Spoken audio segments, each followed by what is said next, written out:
BJP के आपातकाल वर्षगांठ पर आयोजित किए जा रहे काला दिवस कार्यक्रम की अगर बात की जाए तो इस कार्यक्रम को लेकर जगत सिंह नेगी ने तीखा प्रहार किया। उन्होंने इल्जाम लगाया कि देश में वर्तमान समय में अघोषित आपातकाल जैसी स्थिति है। जो लोग बीजेपी की विचारधारा से सहमत नहीं होते हैं उन्हें ईडी जैसी एजेंसियों के माध्यम से प्रताड़ित किया जाता है। उन्होंने देश में हुई नसबंदी को भी देश हित में बताया। नेगी ने इल्जाम लगाया कि कई लोगों को बिना ठोस प्रमाण के ईडी के जरिए जेल में रखा गया, लेकिन बाद में उनके खिलाफ कोई सबूत नहीं मिला। उन्होंने कहा कि आपातकाल पर चर्चा करने से पहले उस समय की परिस्थितियों को समझना जरूरी है। उन्हीं परिस्थितियों को देखते हुए आपातकाल लगाया गया था। इमरजेंसी में कुछ जातियां हुई होगी तो उसके लिए तो हमने हमेशा कहा कि गलत हुआ है, पर इमरजेंसी अपने आप में गलत नहीं था लगाने का। और आज भाजपा बार बार इस बात को क्यों उठा रही है? क्योंकि एक झूठ को बार बार बोलेंगे तो लोगों को विश्वास दिलाएंगे, जबकि आज की तारीख में वो तो घोषित इमरजेंसी था पहले, आज की तारीख में अधघोषित जो है ये इमरजेंसी लगा हुआ है। आज जो है उस जमाने के इमरजेंसी से भी हम बदतर समय में है। उस समय जो है इमरजेंसी में कम से कम आपको एक स्वतंत्रता तो थी। आज आपको जो है बोलने की आज़ादी खत्म कर दी है। आप अगर इनसे प्रश्न पूछते हैं तो आपको जेल की जानी पड़ती है। आज ईडी के कानून का जो इन्होंने दुरुपयोग किया है वो इमरजेंसी से ज़्यादा जो है बदतर रहा है।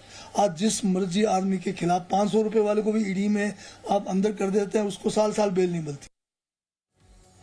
अब बात करेंगे एचआरटीसी चालक परिचालक यूनियन ने अपनी प्रस्तावित हड़ताल फिलहाल वापस ले जाने का फैसला किया।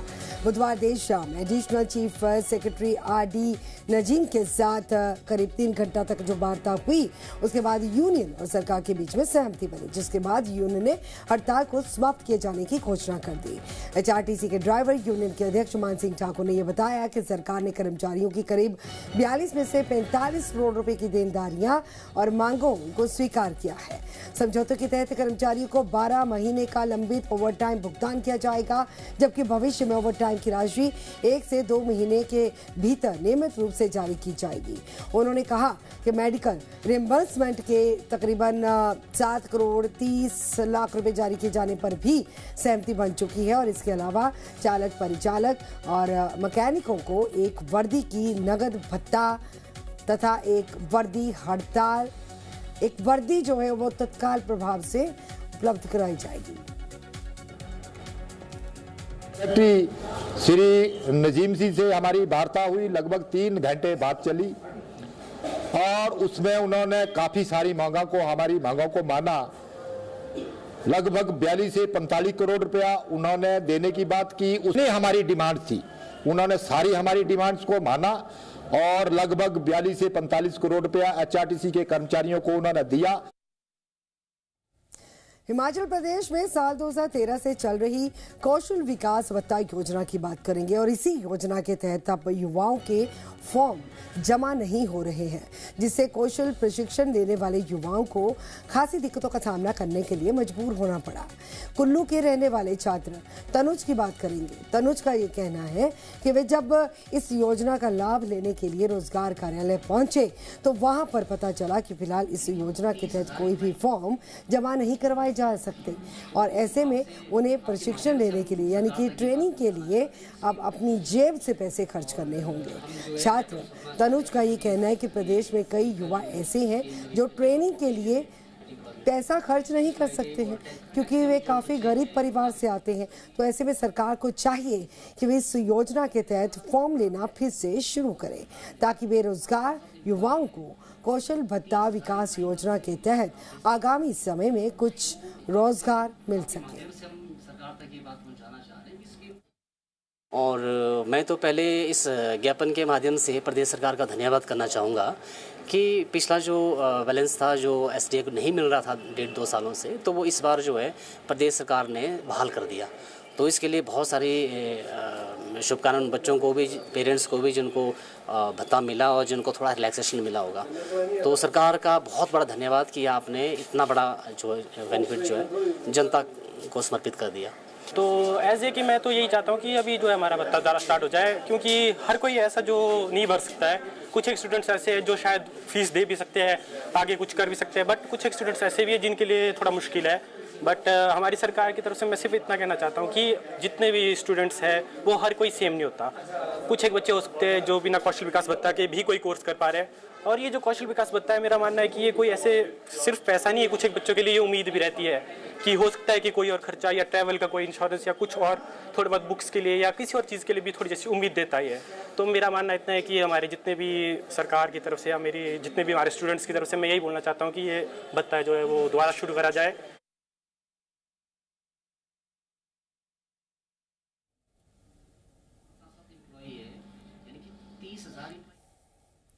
अब बात करेंगे पुलिस थाना जबाली के अंतर्गत ग्राम पंचायत वेही बटियार के गांव मंडौर के वार्ड नंबर 5 से खबर, जहां पर एक व्यक्ति की हत्या का सनसनीखेज मामला सामने आया। अज्ञात हमलावरों ने तेज धारदार हथियारों से हमला कर एक 45 साल की व्यक्ति की हत्या कर दी। घटना के बाद पूरे क्षेत्र में दहशत और शोक का माहौल है। सूचना मिलते ही पुलिस और फोरेंसिक विभाग की टीमें मौके पर पहुंची। घटनास्थल से महत्वपूर्ण साक्ष्य एकत्रित किए गए और जांच शुरू कर दी गई है। प्राप्त जानकारी के अनुसार मंडोल निवासी सुभाष चंद्र पेशे से लोहार था और अपनी नियाली में काम करता था, और इसी दौरान किसी अज्ञात व्यक्ति ने उस पर धारदार हथियार से हमला कर दिया। गर्दन पर गहरा घाव होने की वजह से सुभाष चंद्र ने घटनास्थल पर ही दम तोड़ दिया। फिलहाल एक व्यक्ति को पुलिस ने गिरफ्तार किए जाने की बात भी कही है। और घटनास्थल का निरीक्षण किया, मौके का निरीक्षण किया तथा जांच को तेजी एवं प्रभावशीलता के साथ आगे बढ़ाने हेतु पुलिस अधीक्षक महोदय द्वारा दिशा निर्देश दिए गए। नूरपुर पुलिस की फॉरेंसिक एवं तकनीकी टीमों द्वारा एकत्रित वैज्ञानिक साक्ष्यों एवं सतत एवं सुनियोजित जांच के आधार पर पुलिस ने उल्लेखनीय सफलता प्राप्त करते हुए मात्र 24 घंटों के भीतर हत्या के आरोपी रक्षपाल सिंह पुत्र श्री विक्रम सिंह निवासी ग्राम मंडोल डाकघर मस्तगढ़ तहसील दीवानी जिला कांगड़ा आयु 42 वर्ष को गिरफ्तार कर लिया गया है। शिमला पुलिस ने नशा तस्करी के खिलाफ चलाए जा रहे विशेष अभियान के तहत पुलिस थाना रामपुर और न्यू शिमला के 2 अलग अलग मामलों में बड़ी सफलता हासिल की है। पुलिस ने वैज्ञानिक और तकनीकी जांच के आधार पर न केवल चिट्टा बरामद किया, बल्कि इसके सप्लाई नेटवर्क से जुड़े कई आरोपियों को भी गिरफ्तार किया गया। एएसपी सिटी ने बताया कि पहले मामले में 23 जून 2026 को डिटेक्शन सेल रामपुर की टीम ने भैराखंड सड़क में स्थित NH5 के पास गश्त के दौरान मिली विश्वसनीय सूचना के आधार पर नाकेबंदी की थी और एक संदिग्ध वाहन को रोका। वाहन की तलाशी ली गई तो उसमें सवार अनिल, प्रशांत और तेजस्वी के कब्जे से 25 ग्राम चिट्टा बरामद किया गया। और इसी संबंध में पुलिस थाना रामपुर में NDPS एक्ट की धाराओं 21 और 29 के तहत मामला दर्ज कर दिया गया। तीनों को गिरफ्तार कर लिया गया है।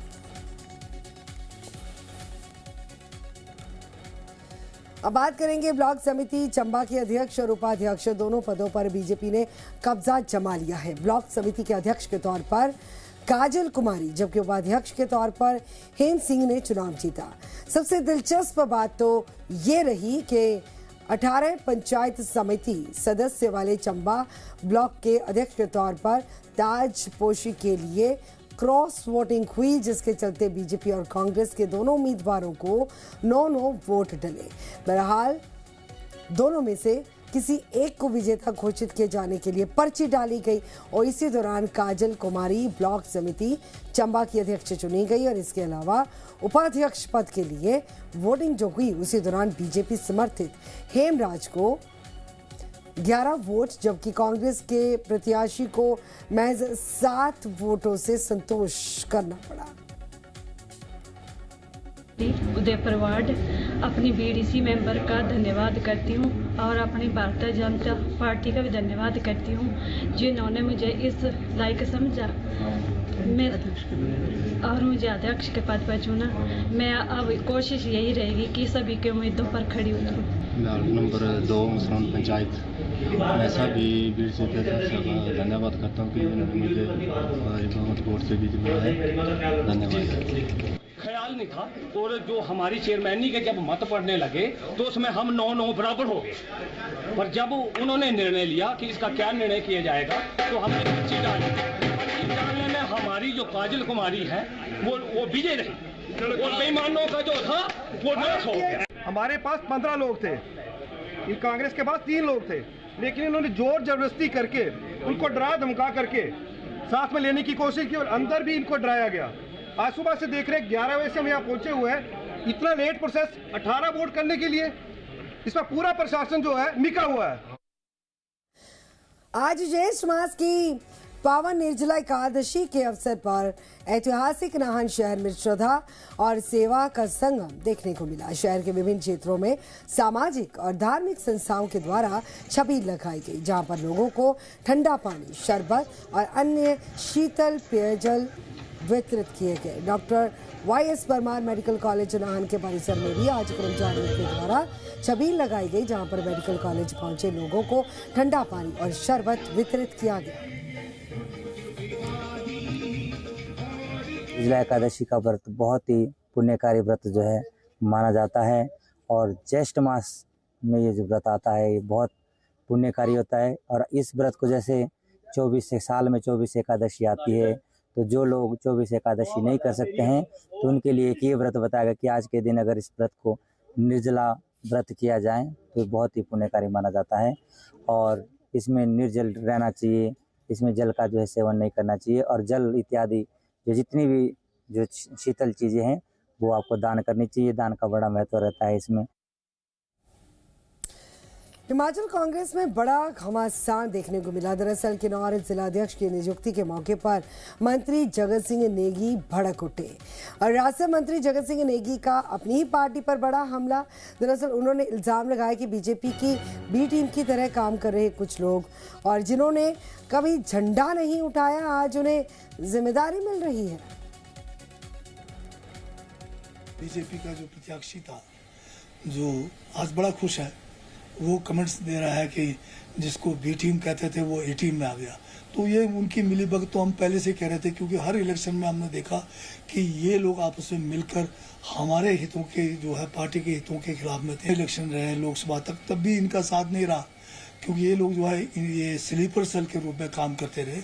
जो हमारा एलिगेशन जो है हमने राइटिंग में भी मतलब जो है हाईकमांड तक प्रेषित किया, पर बीजेपी के कार्यकर्ता खुश है। इसमें सोशल मीडिया में बहुत सारे बीजेपी के जो नॉन कार्यकर्ता है, पार्टी के पदाधिकारी है, तो वो इनको जो है नियुक्ति पर बहुत मतलब उत्साहित दिख रहे हैं। तो उसी से लगता है कि जो हम कह रहे थे वो सही बात थी। हिमाचल प्रदेश सरकार ने प्रशासनिक स्तर पर महत्वपूर्ण फेरबदल करते हुए 2 वरिष्ठ IAS अधिकारियों को अतिरिक्त विभागों का कार्यभार सौंपा। क्रमिक विभाग के द्वारा 24 जून को जारी अधिसूचना के अनुसार ये व्यवस्था तत्काल प्रभाव से लागू कर दी गई है। जारी आदेशों के तहत 2008 के बेंच के IAS अधिकारी आशीष सहमान को पशुपालन विभाग के सचिव का अतिरिक्त कार्यभार सौंपा गया, और वहीं पर 2010 के IAS अधिकारी अमरजीत सिंह को गृह विभाग के सचिव का अतिरिक्त दायित्व दिया गया।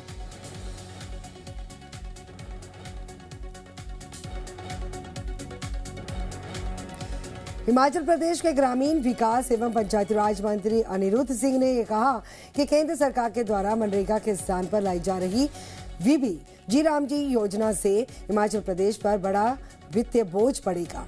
इसका सीधा असर ग्रामीण मजदूरों और योजना के साथ जुड़े हुए कर्मचारियों पर होगा। शिमला में अनिरुद्ध सिंह ने कहा कि केंद्र सरकार नई योजना के केवल फायदे बता रही है, जबकि इसके संभावित नुकसान सामने नहीं रखे जा रहे। उन्होंने ये कहा कि पहले मनरेगा योजना की फंडिंग का 100% खर्च केंद्र सरकार वहन करती थी, लेकिन नई व्यवस्था के तहत इसे 90-10 के अनुपात में किया गया है, और जिससे राज्यों पर अतिरिक्त आर्थिक भार पड़ेगा। उन्होंने कहा कि केंद्र सरकार ने राज्यों को इस योजना के जरिए बांध दिया, और इसका असर आम जनता पर दिखाई देगा।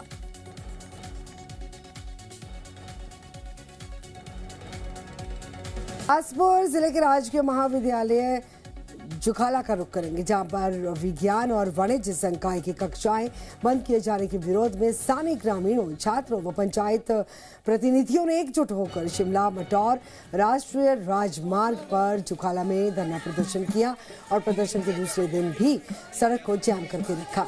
वहीं पर नैना देवी से विधायक रणधीर शर्मा ने भी ग्रामीणों के इस विरोध प्रदर्शन का समर्थन किया और धरने पर बैठ गए। वहीं पर इसी दौरान प्रदर्शनकारियों ने सरकार और शिक्षा विभाग के खिलाफ जमकर नारेबाजी की तो महिलाओं ने पहाड़ी गीत गाकर अपना रोष व्यक्त किया। वहीं पर प्रदर्शनकारियों ने जुखाला डिग्री कॉलेज में दोनों संकायों को पुनः शुरू किए जाने की मांग उठाई। ये एजिटेशन का आज दूसरा दिन है। इसमें सभी दामनी घाटी के लोगों ने हिस्सा लिया।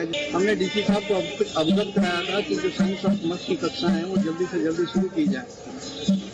तो इसके लिए उनको 2 दिन का अल्टीमेटम दिया था, लेकिन अल्टीमेटम के बाद भी वो री-नोटिफिकेशन नहीं हुई कक्षा शुरू करने की। तो इसलिए सभी लोगों ने ये निश्चय किया कि हमारी जो कमेटी बनी है कि भाई हम 2 दिन एजुकेशन को चालू रखेंगे, रोड ब्लॉक करेंगे और प्रशासन को नियम खुले, जिससे कि लोगों का जो बच्चे हैं उनको दूर जाकर के शिक्षा प्राप्त करने के लिए उससे वंचित ना रहें। कई गरीब लोग हैं जो बच्चे अफोर्ड नहीं कर सकते। बिलासपुर या घुमारवीं का या कहीं और दूसरी जगह जो एडमिशन मिलती है उसके खर्चे ज़्यादा आते हैं। और हमारे जो गरीब किसान हैं, यहाँ 15 पंचायतों के जो लोग हैं वो एक मत हैं कि भाई इस एजुकेशन को हम जारी रखेंगे। और सारे प्रधान, कल भी 35 प्रधान और प्रधानों ने हिस्सा लिया। राजकीय महाविद्यालय बिलासपुर में एमकॉम द्वितीय सेमेस्टर के छात्र गंभीर प्रशासनिक लापरवाही का खामियाजा भुगत रहे हैं। दरअसल प्रबंधन के द्वारा पूरे सत्र हिमाचल प्रदेश विश्वविद्यालय के नियमों के विपरीत गलत विषय पढ़ाया गया, जिसका खुलासा परीक्षा फॉर्म भरने के दौरान हुआ। अब छात्रों का भविष्य अधर में लटक चुका है। आंतरिक मूल्यांकन अंकों को लेकर भी असमंजस की स्थिति बनी हुई है। कॉमर्स का एमकॉम का जो मामला उसमें पेपर में भी आया है, ये कुछ दिन पहले मेरे नोटिस में लाया गया है और बच्चों से मेरी बात हुई और उसके बाद ये कॉमर्स डिपार्टमेंट की फैकल्टी से बात हुई है। तो उसमें कॉमर्स डिपार्टमेंट से जब बात हुई तो उन्होंने मुझे बताया कि ये इकोनॉमिक्स का पेपर था। तो कॉमर्स डिपार्टमेंट के लोग जो है जेनरिक जो है वो इकोनॉमिक्स का पढ़ाते थे और इकोनॉमिक्स जो है वो कॉमर्स डिपार्टमेंट का जो पेपर पढ़ाते थे। तो उसके बाद मैंने तुरंत जो है प्रोफेसर को बुलाया और प्रोफेसर को कहा कि इस चीज़ को सॉल्व करें और बच्चों को पढ़ाया जा रहा है और ये प्रॉब्लम सॉल्व हो गई है। भारतीय पुलिस सेवा वर्ष 2021 बैच के अधिकारी अभिषेक दीवान ने बिलासपुर जिले के नए कप्तान के रूप में कमान संभाल ली है और इसे पूर्व अभिषेक अतिरिक्त पुलिस अधीक्षक शिमला व एसडीपीओ बद्दी व नालागढ़ में अपनी सेवाएं दे चुके हैं। बतौर पुलिस अधीक्षक बिलासपुर का कार्यभार संभालते हुए उन्होंने कहा कि हिमाचल प्रदेश के समक्ष सबसे बड़ी चुनौती है वो चिट्टे से निपटना है, जिसको लेकर सरकार लगातार जागरूकता अभियान भी चला रही है। जनता को सजग किए जाने का काम किया जा रहा है। उसी को आगे बढ़ाते हुए जिले में चिट्टे को जड़ से खत्म किए जाने को लेकर और इसकी सप्लाई चेन तक पहुंचकर तस्करों को सलाखों के पीछे करना, ताकि बिलासपुर को चिट्टा मुक्त बनाया जा सके। तो सबसे पहले मैं राज्य सरकार का धन्यवाद करना चाहूँगा, जिन्होंने मुझे पुलिस अधीक्षक बिलासपुर के रूप में जो है कार्यभार दिया है, एक रिस्पॉन्सिबिलिटी दी है जी। तो जो प्रायोरिटीज रहेंगी इस जिले में, तो जो स्टेट गवर्नमेंट की इस वक्त सबसे बड़ी प्रायोरिटी है और एक जो हमारी स्टेट जिस चैलेंज को फेस कर रहे हैं, चिट्टे की प्रॉब्लम को, उसमें वो ही प्राथमिकता रहेगी कि किस तरह से जो है चिट्टे को खत्म किया जाए। स्पेशली जो इसकी सप्लाई चेन है, जो इसके बैकवर्ड लिंकेज है, उस पर काम किया जाएगा। और अपना जो यूथ है, हम बिलासपुर पुलिस पूरी कोशिश करेगी कि इस जहर से जो है उन्हें बचाया जाए। इसके साथ साथ जो लॉ एंड ऑर्डर का एक पर्सपेक्टिव है, वो भी लॉ एंड ऑर्डर को सुचारू रूप से रखा जाएगा, ताकि जो लोग हैं वो सेफ फील करें। सोलन के अंतर्गत संचालित प्लास्टिक वेस्ट मैनेजमेंट यूनिट में पाई गई अव्यवस्थाओं को लेकर बीडीओ मंजुला कंवर ने सख्त रुख अपनाया। उन्होंने स्पष्ट रूप से कहा कि स्वच्छ भारत मिशन के तहत स्थापित इस यूनिट के संचालन में किसी भी प्रकार की लापरवाही स्वीकार नहीं की जाएगी। बीडीओ ने बताया कि विभाग के द्वारा यूनिट को पूरी तरह से कार्यशील बनाने के लिए धनराशि खर्च की गई है। सोलन की 37 पंचायतों से प्लास्टिक कचरा एकत्रित किए जाने के लिए वेंडर के साथ समझौता किया गया। पिछले कुछ अरसे से यूनिट के संचालन को लेकर शिकायतें मिल रही थी, जिसके बाद उन्होंने स्वयं मौके का निरीक्षण किया। प्लास्टिक वेस्ट मैनेजमेंट यूनिट जो हमारा विकास खंड स्तर पर एक ही यूनिट बनाया गया है और उसमें विभाग के द्वारा स्वच्छ भारत मिशन के अंतर्गत धनराशि लगाई गई है, वह हमारा पूरी तरह वैसे फंक्शनल यूनिट था, परंतु कुछ अभी 1-2 महीने से उसमें कुछ इशू आ रहा है और जो श्री सुनील हैं उसमें एक वेंडर जो हैं, तो उनके द्वारा जो कचरा प्लास्टिक वेस्ट इकट्ठा किया जा चुका है। सभी 37 पंचायतों के साथ उनका टाई अप किया गया था, जो भी हमारा एमओयू था, परंतु अभी मेरे द्वारा भी इसमें एक दिन औचक निरीक्षण किया गया है, तो वहां पर मुझे कुछ जो स्थिति थी वो सही नहीं मुझे लगी है, तो उन्हें इस बाबत हमने नोटिस जारी किया है कि वो जो भी उन्होंने हमारे साथ जिन टर्म्स एंड कंडीशंस पर कार्य हमारे साथ किया था, उन्होंने यहाँ पर जो टेंडर लिया था तो उसके अनुसार वे कार्य करें। बात करेंगे पोलियो मुक्त भारत के लक्ष्य को आगे बढ़ाते हुए स्वास्थ्य विभाग के द्वारा 28 जून को विशेष पल्स पोलियो अभियान चलाया जाएगा, जहां पर सिरमौर में इसी दौरान 61,181 बच्चों को पोलियो की खुराक पिलाने का लक्ष्य तय किया गया है। अभियान को लेकर नाहन में आज एक विशेष बैठक का आयोजन किया गया। बीएमओ धगेड़ा डॉक्टर मनीषा अग्रवाल ने ये बताया कि इस अभियान के तहत 5 वर्ष तक की आयु के हजारों बच्चों को पोलियो ड्रॉप्स पिलाई जाएंगी। अभियान को सफल बनाने के लिए स्वास्थ्य विभाग ने तैयारियां पूरी कर ली हैं। स्वास्थ्य खंड धगेड़ा के अंतर्गत 12,540 बच्चों को पोलियो ड्रॉप्स पिलाई जाएंगी। तो ये अब हमारा दिसंबर में पहले IPPI हुआ था, मतलब पल्स पोलियो प्रोग्राम, तो अब 6 मंथ्स के बाद ये दोबारा रिपीट हो रहा है 28, 29 और 30 जून को। तो इसमें 28 तारीख को बूथ्स हमारे 98 बूथ्स हैं और 4 ट्रांजिट बूथ्स हैं, जो कि ट्रांजिट बूथ्स हमारे बस स्टैंड पे और कालाम बैरियर पे होते हैं। जो भी बसेस वहां से क्रॉस करती हैं उन सभी के बच्चों को बस में चढ़कर भी हम पोलियो ड्रॉप्स पिलाते हैं। तो जो 28 की एक्टिविटी है, तो सभी से आग्रह है कि अपने 5 साल से छोटे बच्चों को सभी बूथ पे लाएं और 2 बूंद जिंदगी के पिलाएं। उसके बाद फिर भी अगर किसी कारणवश बच्चे रह जाते हैं तो 29 और 30 को हमारे जो वर्कर्स हैं वो घर घर जाकर जो छूटे हुए बच्चे होते हैं उनको ये ड्रॉप्स पिलाते हैं।